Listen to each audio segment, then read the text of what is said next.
Tim, from a small business to a much bigger business like yourself, can you tell me a bit about your secret to success of managing a life balance with your beautiful family and friends and having a social life as well as running a massive growth plan for your business? Yeah, it's a big challenge to have that work-life balance, and I've never been one who's actually been that good at it, to be perfectly honest, Kath. I think you are. But I'm trying to. But I don't think it really makes a difference. Even if you're a small business trying to build up into a big business or a big business, it's just as tough to try to actually have that time away from your business with your family. And I think when you have kids, and I have 3 kids, and they're all relatively young, you know, I'll just get crucified if I spend too much time at the office. So I think they do keep you real. I think one of the beautiful things about starting a business at an early age was that we had not a lot of commitments.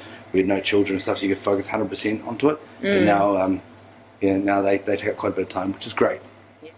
When you did launch, you spoke a little bit about it earlier, launching Juicy. In comparison to the competitors at the time, what was your vision and why did you think there was a place for you that set you apart from people already in the industry?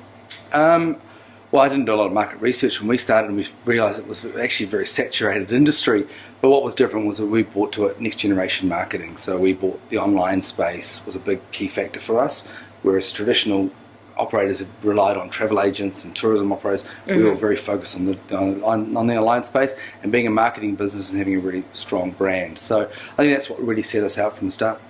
How do you find you retain the culture of what you believe Juicy is when you're growing it so exponentially in so many different countries at one time, and who controls that?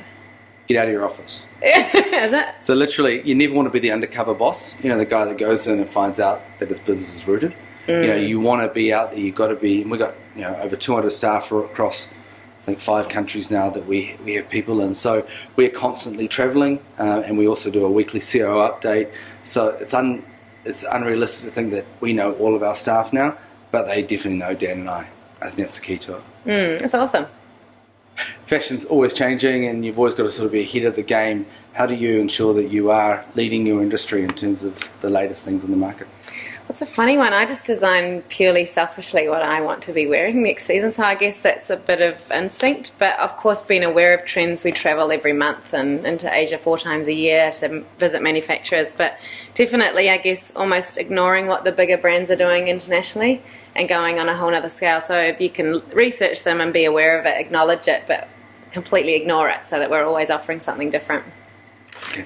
Being a CEO can be a really, really lonely place at times, and I know that from personal experience.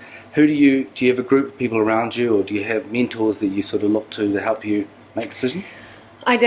I think that's so important, and it's the only reason I'm here anyway, as far as I've got today, is with people behind me the whole way. So we have an advisory board that we meet with every 6 weeks, and they are much more sensibly minded than I am and probably financial backgrounds, so they're really rigid with our strategy and things.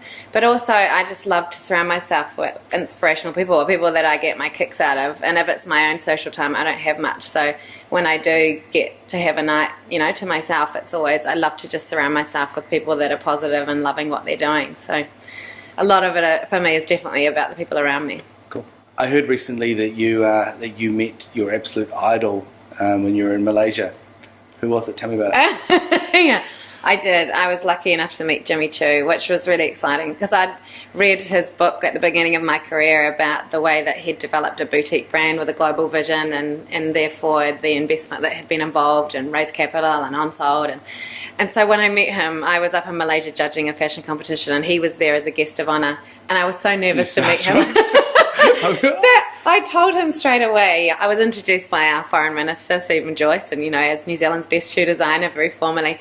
And I said, "Oh, Jimmy, I was so excited to meet you. I was so nervous that I had a dream last night that when I met you, I fell over in front of you." And as the words kind of fell out of my mouth, I thought, "Oh, what am I saying?" And he just burst into this big smile and said, "But I would catch you." Oh, and I thought, awesome. To me, that was the pinnacle of my career so far, to be able to meet your hero and have them be a real person and human, and they've achieved so much in my eyes. But at the end of the day, he was so encouraging. That's awesome. Yeah, it was really cool. Cool.